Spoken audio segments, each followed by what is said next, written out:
আমরা প্রতিদিন যে মোবাইল দিয়ে মেসেজ পাঠাই, ভিডিও দেখি, গুগলে সার্চ করি আর মাত্র কয়েক সেকেন্ডেই সবকিছু আমাদের সামনে চলে আসে। কিন্তু কখনো কি ভেবে দেখেছ এই তথ্যগুলো এত দ্রুত আসে কিভাবে? আজ খুব সহজভাবে জানব ইন্টারনেট আসলে কিভাবে কাজ করে। অনেকে ভাবে ইন্টারনেট বুঝি কোনো জাদু। আসলে ইন্টারনেট হলো পৃথিবীর বিভিন্ন জায়গায় থাকা অসংখ্য কম্পিউটারকে একসাথে যুক্ত করা একটা বিশাল নেটওয়ার্ক। এই নেটওয়ার্কের ভেতরে থাকে কিছু খুব শক্তিশালী কম্পিউটার।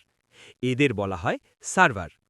এই সার্ভারেই থাকে ওয়েবসাইট, ভিডিও, ছবি আর আমাদের দরকারি সব তথ্য।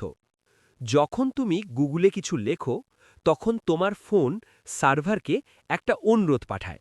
সার্ভার তখন সেই তথ্য খোঁজে, তোমার ফোনে ফিরিয়ে পাঠায়। এই তথ্য কিন্তু হাওয়ায় ভেসে আসে না, এগুলো যায় তার আর ফাইবার কেবেলের ভেতর দিয়ে। এমনকি সমুদ্রের নিচ দিয়েও এই ফাইবার কেবেল রয়েছে, যা এক দেশ থেকে আরেক দেশে পৌঁছে যায়। এই তথ্য যখন তোমার বাসায় পৌঁছায়, তখন সেটা আসে রাউটারের কাছে।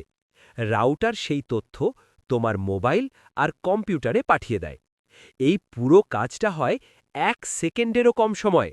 কারণ ইন্টারনেটের গতি খুবই দ্রুত, তাই সবকিছু আমাদের কাছে এত তাড়াতাড়ি পৌঁছে যায়।